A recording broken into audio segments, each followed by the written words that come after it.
But we're going to begin with the breaking news from Ukraine this morning. Russia has launched its deadliest air attacks in nearly 2 months. The Russian military fired a barrage of cruise missiles and drones against cities across Ukraine, killing at least 16 people.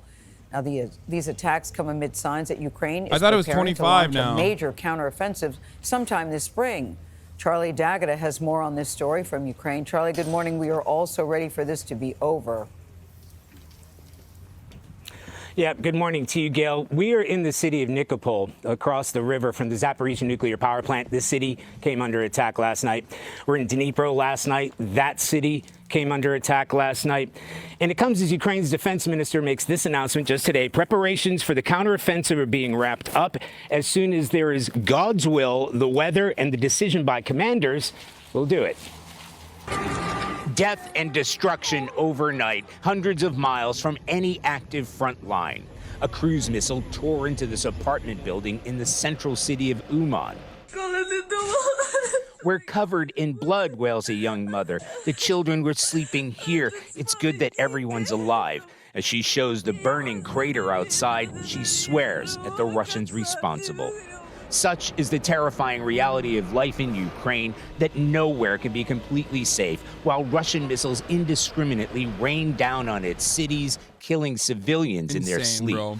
A number of young children are among the dead in a wave of pre-dawn attacks across the country. The capital, Kyiv, came under attack, too, for the first time in weeks, with officials saying air defenses shot down 11 missiles and 2 drones. Each civilian victim constitutes a potential war crime, says the UN head of human rights in Ukraine. If you look at the scale of the injuries, of the killings, of the destruction, it's very clear that international humanitarian law, the rules of how is this shit not a war crime? Have been broken, and that it is a war crime. The only difference is that Russia is like a, regardless of its foreign adversary status, it's still considered like a large enough country that they can kind of avoid it. You know what I mean? It's in many ways it's no different than doing it, America doing it to like Iraq, right?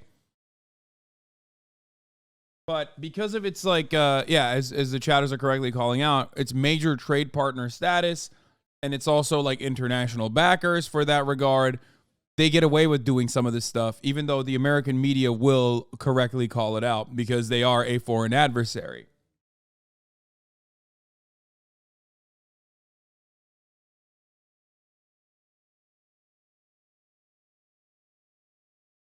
If every civilian casualty is a war crime, then Bush and Obama are the worst criminals on earth? Yeah.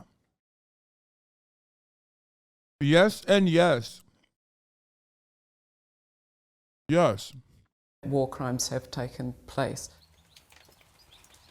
Now, we've spoken to senior Ukrainian defense officials about that counteroffensive. They're obviously not giving anything away.